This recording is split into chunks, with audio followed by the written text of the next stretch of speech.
Hi students, good morning. क्या हाल चाल आप लोगों का? ठीक है ना।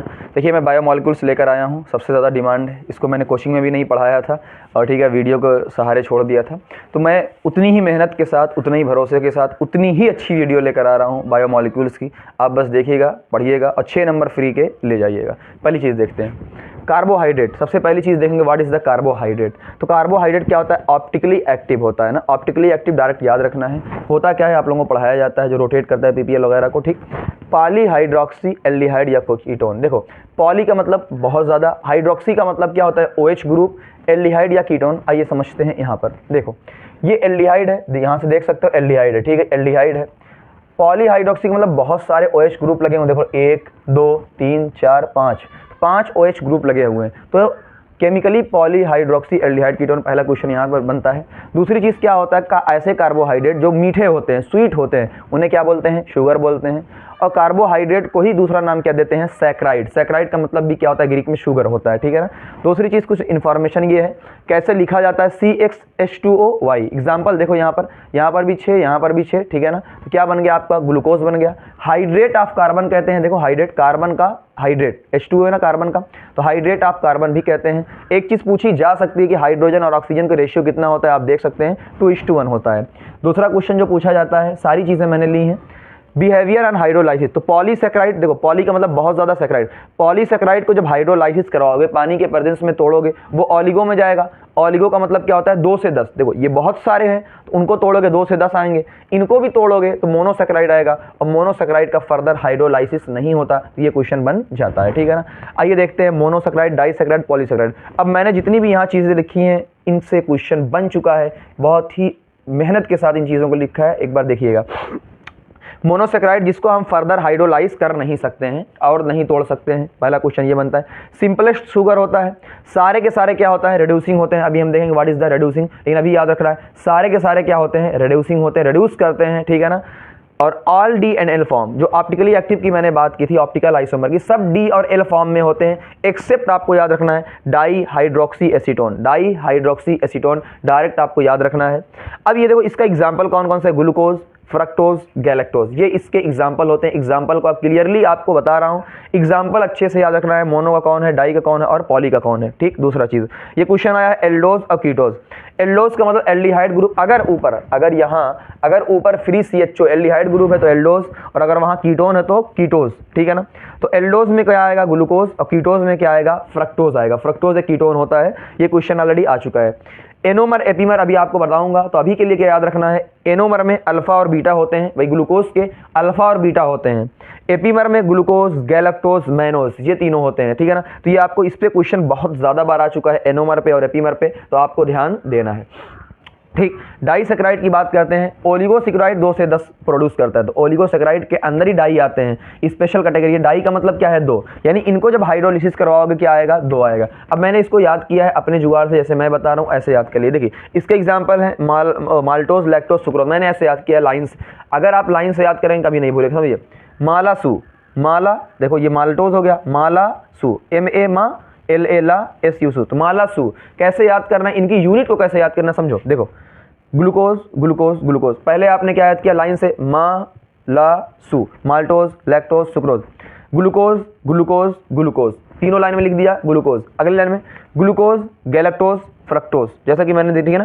देखो, ग्लूकोज, गैलेक्टोज, फ्रक्टोज। कभी अगर कंफ्यूजन हो जाए आपको, देखो यहाँ भी LA, यहाँ भी LA, देखना, गैलेक्टोज में यहाँ LA, यहाँ भी LA, तो ऐसे याद कर सकते हैं। पहली चीज़ तो ये आपको याद रखना है क्या फॉर्म करता है। दूसरी चीज़ आपको क्या ध्यान रखना है? लिंकेज। लिंक मतलब अल्फा बनेगा, बीटा बनेगा, वो चीज़। देखो, alpha alpha, beta beta, alpha beta, कितनी आसानी से याद किया। अगर आप दूसरे तरीके से लिखेंगे, सुक्रोज को ऊपर लिख दिया, लैक्टोज को ऊपर लिख दिया, तो आपको याद नहीं हो पाएगा। मैंने बहुत सिंपल करके लिखा है, फिर से एक बार। पहले क्या याद है? मालासू, यानी माल्टोज, लैक्टोज, सुक्रोज, इसमें लिखना है। उसके बाद glucose, glucose, glucose, glucose, glucose, galactose, fructose, alpha alpha, beta beta, alpha beta. Linkage की बात करते हैं, इनमें 1,4 लिंकेज होता है, इनमें 1,2 लिंकेज होगा। हम जितनी भी चीज़ें, एक चीज़ बता रहा, हम जितनी भी चीज़ें आगे पढ़ने वाले हैं, सब में सब में अक्सर 1,4 लिंकेज होगा, आपको सुक्रोज में ध्यान देना 1,2 लिंकेज होगा, ठीक है ना। यहाँ से क्वेश्चन बहुत ज़्यादा बार बन चुके हैं, ध्यान दीजिएगा। दूसरी चीज़, इसे इन्वर्ट शुगर क्यों कहते हैं? सुक्रोज जब इसमें कन्वर्ट होता है तो इन्वर्टेज एंजाइम इसमें यूज होता है। कौन सा एंजाइम होता है? इन्वर्टेज, इसीलिए क्या होता है? इन्वर्ट शुगर बोला जाता है। यानी अगर हम इंग्लिश में लिखेंगे कैसे बोल सकते हैं? Equimolar mixture of glucose and fructose, equimolar mixture of glucose and fructose, ठीक है ना, और obtain bye hydrolysis of sucrose in the presence of invertase. पहली चीज तो ये हो गई। दूसरा क्वेश्चन ये पूछा जाता है, 3-4 बार क्वेश्चन पूछा गया है, कौन सा रिड्यूसिंग होता है, कौन नॉन रिड्यूसिंग? तो सिंपल है, माला आर। देखो माला आर, तो माल्टोज लैक्टोज रिड्यूसिंग होते हैं, कौन रिड्यूसिंग नहीं होगा? सुक्रोज रिड्यूसिंग नहीं होगा। तो यही क्वेश्चन बार बार आया, कौन रिड्यूसिंग नहीं होगा? तो माला आर, माला यानी माल्टोज लैक्टोज रिड्यूसिंग होते हैं और वो सुक्रोज रिड्यूसिंग नहीं होता, ये आपको ध्यान रखना। ये मैंने आपका सुक्रोज का लिख दिया है, ये आपको डायरेक्ट याद कर लेना है अगर यूज़ हो तो, ठीक है ना। ये अच्छा O11 है, पानी के पर्देंस में डालेंगे तो क्या हो जाएगा? ग्लूकोज ग्लूकोज, या इधर से दे सकता है, इधर भी, तो आपको ये याद रखना है। पॉलीसेक्राइड की बात करते हैं तो बहुत ज़्यादा इसमें है नहीं, पॉली का मतलब बहुत सारा, तो ये बहुत सारे मोनोसेक्राइड देंगे। इनके एग्जाम्पल के बारे में जो PYQ बार बार आ चुके हैं, मैंने वही लिखा है। सेलुलोज और स्टार्च में देखते हैं। सेलुलोज में क्या होता है? बीटा डी ग्लूकोज का लीनियर पॉलीमर होता है, ठीक है ना, तो और ये बीटा 1,4 लिंकेज होती है, मैंने बताया था 1,4 अक्सर लिंकेज होती है, ये क्वेश्चन आ चुका है। स्टार्च में मेन स्टोर फूड होता है प्लांट में, सबको पता है। अल्फा डी ग्लूकोज होता है, इसमें तो बीटा डी ग्लूकोज है, इसमें अल्फा डी ग्लूकोज है। अब इसमें अमाइलोज और अमाइलोपेक्टिन दो अलग अलग टाइप के होते हैं। अमाइलोज छोटा सा अनब्रांच होता है, अल्फा 1,4 लिंकेज पाया जाएगा, जबकि अमाइलोपेक्टिन देखो बड़ा नाम है तो ब्रांच होगा, 1,4 और 1,6 दोनों होगा। ये वाटर सॉल्युबल होते हैं और ब्लू कलर आयोडीन से देते हैं। इतनी बातें खाली आपको याद रखनी है। सेलुलोज मोस्ट अबंडेंट होता है अर्थ पे, ये सबको पता ही होगा। Paper made from pulps is cellulose, ये आपको लाइन एनसीईआरटी में दी हुई है। ग्लाइकोजन की बात करती है, ग्लाइकोजन क्या होता है? Storage form of carbohydrate animal, animal के अंदर जो कार्बोहाइड्रेट स्टोरेज फॉर्म में होता है वो क्या होता है? ग्लाइकोजन होता है। स्टोर कहाँ करता है? लीवर में और मसल में स्टोर करता है। लीवर में ज़्यादा करता है दोनों में, क्वेश्चन आ चुका है। काइटिन क्या होता है? सबको पता है, सेल वाला फंजाई काइटिन की बनी होती है। या एक्सोस्केलेटन, आर्थ्रोपोड का जो एक्सोस्केलेटन होता है वो भी किसका बना होता है? काइटिन का। इनुलिन क्या होता है? लीनियर पॉलीमर ऑफ फ्रक्टोज, ये आपको ध्यान देना, इनुलिन आ सकता है। ये ग्लूकोज का मैंने स्ट्रक्चर बताया, 3 कार्बन पे आपको ध्यान देना कि OH लेफ्ट साइड है, OH लेफ्ट साइड है। इसी को जब साइकिल में कन्वर्ट करेंगे तो पहला कार्बन और 5वां कार्बन, पहला और 5वां, ये दोनों रिएक्ट करते हैं तो इनके बीच में एक लिंकेज बन जाएगा, अभी हम लोग पढ़ेंगे, ठीक है ना। तो ये दोनों स्ट्रक्चर आपको ध्यान रखना है। ये आप देख सकते हैं, ये आपका मोनोसेक्राइड जो मैंने बताया था, डाईहाइड्रोक्सी एसीटोन। यहाँ पर देखिए ये स्ट्रक्चर इसका होता है, OH ऊपर भी है, OH इधर भी है ना। इस सेम कार्बन पर ये कायरल कार्बन नहीं है, देखो यहाँ पर सेम ग्रुप, यहाँ पर भी सेम ग्रुप। तो अगर कायरल नहीं होगा तो इसका मतलब क्या है कि ये ऑप्टिकली एक्टिव नहीं होगा। इसके बाद आते हैं हम लोग, ये सबसे इंपॉर्टेंट चीज़ मैंने बताई थी, एनोमर। एनोमर में ध्यान से पढ़िए क्या है? In aqueous solution glucose occur in cyclic structure, ठीक है ना। ग्लूकोज साइक्लिक स्ट्रक्चर में होता है इक्वस फॉर्म में, और in anomer of glucose position of hydrogen and OH group are change on C1 carbon. समझिएगा ध्यान से, ये अपना क्या होता है? C1 कार्बन कैसे पहचानेंगे? अब देखिए, ये ऑक्सीजन होता है, इस ऑक्सीजन से जुड़ा हुआ जो कार्बन है, देखो इधर भी कार्बन है, इधर भी कार्बन है, ठीक है ना। लेकिन इस कार्बन पे, E5 वाले कार्बन पे आपका OH ग्रुप नहीं है, CH2OH है, OH ग्रुप नहीं है। हम OH के रेस्पेक्ट में देखेंगे तो ये कन्फ्यूजन दूर हो जाएगी। तो जो फर्स्ट कार्बन है भाई, ऑक्सीजन से जुड़ा जो फर्स्ट कार्बन है, फर्स्ट कार्बन पर OH देखिए कहाँ पर है? नीचे है ना, ऐसे स्ट्रक्चर आपको दिया रहेगा। फर्स्ट कार्बन पर OH कहाँ पर है? नीचे है, ठीक है। अगर OH नीचे है तो ये क्या होगा? अल्फा, अल्फा में OH नीचे होता है। अच्छा, पायरानोज क्यों बोला गया है आपका? कि पायरानोज में क्या 6 मेंबर रिंग है, टोटल मिला के आप देखेंगे तो 1 2 3 5 कार्बन 1 ऑक्सीजन, 6 मेंबर रिंग है, इसलिए पायरानोज बोला गया है। और अल्फा एक ही चीज आपको याद रखना है, अल्फा अगर नीचे है C1 पर, अगर OH आपका नीचे है तो उसे कहते हैं अल्फा, ठीक है ना। और यही सेम कहानी अगर है कि यहाँ पर देखिए C1 पे OH ऊपर है, इसे क्या कहा जाता है? बीटा। तो हम सिंपल समझ सकते हैं कि अल्फा और बीटा क्या होते हैं? आपके एनोमर होते हैं। एपीमर की बात करते हैं तो एपीमर में क्या है? Isomer form as a result of interchange OH and H और OH इस बार इंटरचेंज हो रहा है, कम कौन से कार्बन पे? 2 3 4 पे हो रहा है, ठीक है ना, उसे कहेंगे। और ये इसका एग्जाम्पल क्या है? मैनोज वगैरह। अब यहाँ ध्यान से देखिएगा, ग्लूकोज में आपका मैंने देखा था भाई, जो आपका OH है वो लेफ्ट साइड में है 3 पर, जबकि गैलेक्टोज में क्या होगा? 4 पे लेफ्ट साइड में होगा, और मैनोज में क्या होगा? C2 पे होगा, 2 पर ना। तो ये आपको याद रखना है कि मैनोज में डिफरेंस ऑन C2, मैनोज में C2 पे होता है, गैलेक्टोज पे C4 पे होता है। इतनी चीजें आपको इसमें खाली याद रखनी है। रिड्यूसिंग की जो बात करते हैं तो देखिए, ऑल मोनोसेक्राइड आर रिड्यूसिंग, ठीक है। एस क्यों? फ्री एल्डिहाइड या कीटोन जो ग्रुप होते हैं वो फ्री होते हैं, कैपेबल ऑफ रिड्यूसिंग, ठीक है ना। तो ये कैपेबल रिड्यूस कर सकते हैं, रीजन ऑफ फ्री होते हैं, ठीक है ना। This property is the basis of Benedict test या फेलिंग टेस्ट, ठीक है ना, ग्लूकोज। ये आपको लाइन कि बेनेडिक्ट टेस्ट को फेलिंग टेस्ट को रिड्यूस कर देते हैं। आइए देखते हैं कि अगर स्ट्रक्चर को देखकर हम कैसे पता लगा लेंगे। मान लो दिया कि कौन रिड्यूसिंग है कौन नॉन रिड्यूसिंग है। बहुत ध्यान से मेरी बात सुनिएगा। जो मेरा एनोमेरिक कार्बन होता था, मैंने बताया था ना एनोमेरिक कार्बन और C1 कार्बन होता था, अगर उस पर OH है, एक ही बात याद रखना, अगर उस पर OH ग्रुप है, OH ग्रुप है तो OH ग्रुप को बेस लेकर जाएगा, ठीक है, बेस लेकर जाएगा तो फ्री एल्डिहाइड ग्रुप या कीटोन ग्रुप मिल जाएगा। तो आपको ध्यान दीजिए, जैसे यहाँ पर देखिए एग्जांपल के तौर पे ये कार्बन क्या होता था, C1 कार्बन होता था, ये वाला कार्बन C1 कार्बन होता था ना, मैं इसको अच्छे से बता दूँ। ये जो आपका कार्बन होता था ये कार्बन C1 कार्बन होता था, इस पर देखिए OH ग्रुप है। अब बेस आया और इसको लेकर चला गया तो क्या बन गया, O- बन गया। अब यहाँ से ब्रेक हो जाएगा, यहाँ से ब्रेक हुआ तो देखिए फ्री एल्डिहाइड ग्रुप, और अगर फ्री एल्डिहाइड ग्रुप है तो वो रिड्यूस कर देगा। जबकि यहाँ पर नॉन रिड्यूसिंग में आप देखेंगे कि यहाँ पर OR ग्रुप है, OH नहीं है, OR ग्रुप है, तो ये रिड्यूस नहीं करेगा। तो ये देखते हैं कुछ एग्जाम्पल यहाँ पर बहुत अच्छे डायरेक्ट आप देखकर कैसे पहचानेंगे वो चीज़ देखिए यहाँ पर क्या है अपना, यहाँ पर OH ग्रुप है, C1 कार्बन में देखना है, C1 है ना, C1 कार्बन ये होता है, बताया था अभी। C1 OH ग्रुप है इसलिए ये रिड्यूसिंग है। इसमें देखिए C1 कार्बन ये वाला है, डायरेक्ट ऑक्सीजन से अटैच कौन सा कार्बन है, ये वाला कार्बन है। इस वाले कार्बन को नहीं लेंगे, मैंने बताया था क्यों, इस पर OH ग्रुप नहीं होता है। तो ये वाला कार्बन हमारा C1 कार्बन है, इस पर O मिथाइल है, OH नहीं है, तो ये नॉन रिड्यूसिंग होगा। इस वाले पे आप देखेंगे ये ऑक्सीजन है, इस ऑक्सीजन से क्या जुड़ा हुआ है, ये वाला कार्बन आपका डायरेक्ट जुड़ा हुआ है, तो इस पर OH है इसलिए क्या होगा, ये रिड्यूसिंग होगा। इस पर भी OH है, ये रिड्यूसिंग होगा। इस पर भी देखिए कंफ्यूज नहीं होना, ये ऑक्सीजन को डायरेक्ट यहाँ आइए, ये वाला कार्बन निशान लगा लाल लाल, तो ये क्या होगा आपका OH होगा, ठीक है ना, ये भी रिड्यूसिंग हो जाएगा। और ये आपका देखिए O मिथाइल है तो ये नॉन रिड्यूसिंग आपका होगा, ठीक है ना, इतनी चीजें। तो ये देखिए लिखा हुआ reducing non reducing. Fructose reduce Tollen reason due to enolisation of fructose followed by conversion of aldehyde. तो फ्रक्टोज भी रिड्यूस करता है, ठीक है ना, ये आपको ध्यान देना है। डाइसैकराइड में आपको सुक्रोज का ये वाली चीज़ खास ध्यान देना है ना, सुक्रोज कैसे बनता है वो हम लोग ध्यान दे रहे हैं, ठीक है। देखो सुक्रोज को पानी डालोगे तो क्या बनेगा, ग्लूकोज और फ्रक्टोज में। इसी तरीके से उसका उल्टा करते हैं कि ग्लूकोज और फ्रक्टोज को अगर आपस में मिलाएंगे, उनके अंदर से पानी निकाल देंगे तो भी क्या बनेगा आपका सुक्रोज। देखिए ये आपका अल्फा डी ग्लूकोज दिया है और ये क्या दिया हुआ है आपका बीटा डी फ्रक्टोज। कैसे बीटा डी फ्रक्टोज, अच्छा कैसे पहचानेंगे। अल्फा का मतलब क्या होता है, C1 पे OH नीचे है, देखो OH नीचे है। बीटा का मतलब CH पे 1 पे क्या है, 1 पे, तो ये 1 पे आपका ऊपर है, ठीक है ना, ये 1 पर आपका ऊपर है, यहाँ से ध्यान देंगे, ठीक, अलग अलग। अब रीज़न क्या होता है यहाँ पर, एक चीज़ देखिए, ये आपका हमने फर्स्ट कार्बन ग्लूकोज का लिया, मैंने बताया था 1-2 लिंकेज होता है, और फ्रक्टोज का 2 वाला कार्बन लिया, ठीक है ना, 2 वाला कार्बन। तो आप क्या करेंगे, एक से OH निकालेंगे और एक से क्या निकालेंगे, H, एक से OH और एक से क्या निकालेंगे, H निकालेंगे, तो क्या निकलेगा, पानी। और देखिए आपस में जुड़ गए हैं, आपस में किससे जुड़े हैं, O, एक O तो बच जाएगा ना यहाँ से, तो एक O बच गया, इसे ही क्या कहते हैं, ग्लाइकोसाइडिक लिंकेज कहते हैं। तो ये आपको एक स्पेशल ध्यान रखना है। ग्लाइकोसाइडिक लिंकेज क्या होता है, 2 monosaccharide are joint together by an oxide linkage form by the loss of water molecule. 2 monosaccharide oxygen से जुड़े हुए हैं, ठीक है ना, इसे ही क्या कहते हैं, ग्लाइकोसाइडिक लिंकेज कहते हैं। नेक्स्ट चीज़ आपको क्या ध्यान देना है, जो हम लोग कहते हैं ना alpha D beta D, D का मतलब क्या होता है, OH group first chiral carbon पे, जो फर्स्ट कायरल कार्बन होता था उस पर OH ग्रुप क्या होता है, राइट हैंड होगा, और डेक्स्ट्रो रोटेटरी से कहते हैं, यानी आपको PPL को प्लेन पोलराइज्ड लाइट को राइट में क्या करेगा, रोटेट करेगा।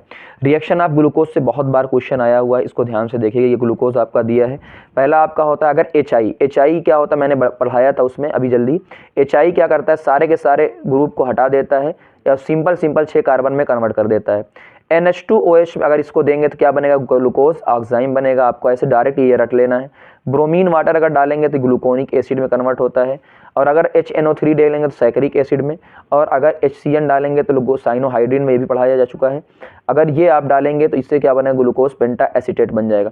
तो मैं कह रहा हूँ इसको आप डायरेक्ट रट लीजिए, कौन ज़्यादा इंपॉर्टेंट है इसमें, देखिए HI वाला डायरेक्ट ये, और ब्रोमीन वाटर वाला सबसे ज़्यादा इंपॉर्टेंट है, तो ब्रोमीन वाटर वाले को बहुत ध्यान देना। फिर उसके बाद कुछ चीज़ें आते हैं इसमें, डायरेक्ट पढ़ लेते हैं, आपको डायरेक्ट याद रखना है, इसको क्वेश्चन आया ऑब्जेक्टिव ओपन चेन। अगर ग्लूकोज का ओपन चेन स्ट्रक्चर है तो उसका नुकसान क्या है या वो क्या नहीं बता पाएगा। पहली चीज़ क्या है कि वो 2,4 DNP टेस्ट नहीं देगा, ठीक है ना, शिफ्ट टेस्ट नहीं देगा, या फिर हाइड्रोजन सल्फाइड प्रोडक्ट भी नहीं देगा, तो ये कोई टेस्ट नहीं देगा, ये हम कह सकते हैं। दूसरा pentaacetate of glucose does not react which NH2OH indicating the absence of free aldehyde group. तो ये आपको ध्यान रखना है, ठीक है ना। दूसरी चीज़ आपको क्या है, glucose exist in two different crystalline form alpha and beta, these are called anomer, the different optical, ये तो हम लोग पढ़ चुके हैं, ठीक है ना, एनोमर वगैरह पूरा पढ़ चुके हैं। ग्लाइकोसाइडिक लिंकेज भी पढ़ चुके हैं, linkage present between two monosaccharide unit through oxygen is called the glycosidic linkage, ही हम लोग ऑलरेडी पढ़ चुके हैं। तो यहाँ पर आपका पार्ट पहला खत्म होता है, पहला पार्ट पूरा आपका खत्म होता है कार्बोहाइड्रेट का, इससे ज़्यादा आपको नहीं पढ़ना है। उसके बाद मैं कुछ बातें कर लेता हूँ प्रोटीन की, ठीक है ना, जितना इंपॉर्टेंट है। प्रोटीन क्या होता है, मैक्रो मॉलिक्यूल, बड़े मॉलिक्यूल होते हैं मेड ऑफ अमीनो एसिड। तो प्रोटीन अमीनो एसिड के पॉलीमर होते हैं joined by amide linkage, amide linkage जिसे कहते हैं हम लोग पेप्टाइड लिंकेज, क्वेश्चन आ चुका है। These are requirement for the growth and development of the body, ठीक है ना।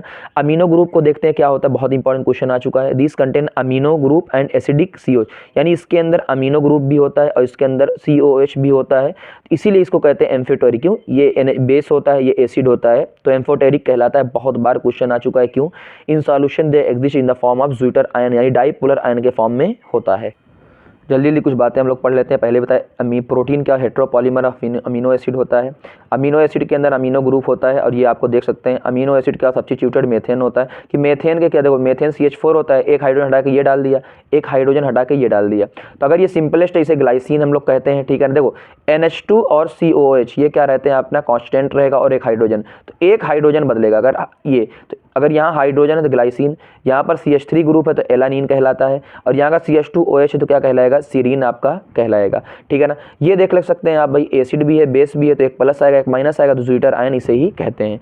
ये सबसे इंपॉर्टेंट क्वेश्चन जो बता रहा हूँ आपको, एसेंशियल। देखो 20 अमीनो एसिड टोटल होते हैं, तो out of 20 amino acid 10 amino acid are not synthesise in body of animal, यानी इस अंदर नहीं बनते हैं तो बाहर से लेना पड़ेगा। अगर बाहर से लेना पड़ेगा तो एसेंशियल होता है, एसेंशियल होता है, तो ये पूछा जाता है एसेंशियल कौन सा है, तो एक दो आप याद रख लीजिए, ठीक है, थ्रियोन, वैलिन, ठीक है ना, जिसे तो आप इसमें से 2-3 याद रख सकते हैं कि कैसे कैसे होता है। फाइब्रस प्रोटीन में और ग्लोबुलर प्रोटीन में आपको बहुत ज़्यादा डिफरेंस पूछा जाता है, कई बार आ चुका है, तो आपको ध्यान देना है। पहले चीज़, फाइब्रस में पॉलीपेप्टाइड चेन रन पैरेलल और एंटी पैरेलल, ठीक है ना, पैरेलल या एंटी पैरेलल होते हैं, ये चीज़ है। और हाइड्रोजन बॉन्ड या सल्फाइड बॉन्ड से जुड़े होते हैं, बहुत इंपॉर्टेंट है। ये जनरली इनसॉल्युबल होते हैं, जैसे केराटिन, कोलेजन, मायोसिन, एग्जाम्पल याद रखिएगा। ग्लोबुलर में देखिए क्या है, chain of polycoil around, spherical shape में होते हैं, कॉइल हो जाते हैं, जैसे एग्जांपल के तौर पे यहाँ पर दिया इंसुलिन, एल्बुमिन। ये आपको ध्यान इसमें कौन कौन सा आपको रखना है, सिर्फ जो है एल्बुमिन और इंसुलिन और हीमोग्लोबिन ध्यान रखना है, इतनी चीज़ें। और structure and shape of the protein important है, जो मैं उतना बता रहा हूँ। पहले प्राइमरी स्ट्रक्चर क्या होता है, specific sequence of amino acid in the polypeptide change in amino sequence of the chain protein ने। प्राइमरी स्ट्रक्चर क्या होता है, अगर इसका सीक्वेंस चेंज हो जाएगा तो क्या होगा, प्रोटीन का भी स्ट्रक्चर चेंज हो जाएगा, बहुत प्राइमरी होता है, ये कोवेलेंट बॉन्ड होता है, ये चीज़ ध्यान देना। सेकेंडरी स्ट्रक्चर पे सबसे ज्यादा बार क्वेश्चन आया है, तो इसको लाइन बाय लाइन याद रखो। It is the shape in which the long polypeptide chain can exist. It is of 2 type, alpha helix and beta pleated, ठीक है ना, alpha helix and beta pleated. तो ये आपको डायरेक्ट क्वेश्चन आया है कि अगर अल्फा वाला होगा तो किसमें होगा, सेकेंडरी। तो अगर हेलिक्स की बात कर दिया या अल्फा बीटा की बात कर दिया, तुरंत समझ जाओ सेकेंडरी स्ट्रक्चर है, क्वेश्चन बहुत बार आ चुका है, ठीक है ना। दूसरी चीज में कौन कौन से बॉन्ड होते हैं, तो आप हाइड्रोजन बॉन्ड को अच्छे से देख सकते हैं कि इसकी स्टेबिलिटी हाइड्रोजन बॉन्ड की वजह से हो सकता है। आप इसको हेलिक्स को गोल गोल देख सकते हैं। टर्शरी स्ट्रक्चर 3 डिग्री वाला आप देख सकते हैं ना, कि ये और फोल्ड हो गया है, और ज्यादा फोल्ड हो गया है, इसे हम लोग क्या बोलते हैं, ये इंपॉर्टेंट आपको, globular give rise to fibrous या ग्लोबुलर मॉलिक्यूलर शेप, ये आपको ध्यान रखना, फाइब्रस और ग्लोबुलर आपको याद रखना है, ठीक है ना। 2 डिग्री हाइड्रोजन बॉन्ड होते हैं, डाइसल्फाइड होते हैं, वंडरवाल्स होते हैं, इलेक्ट्रोस्टैटिक होते हैं, बहुत सारे।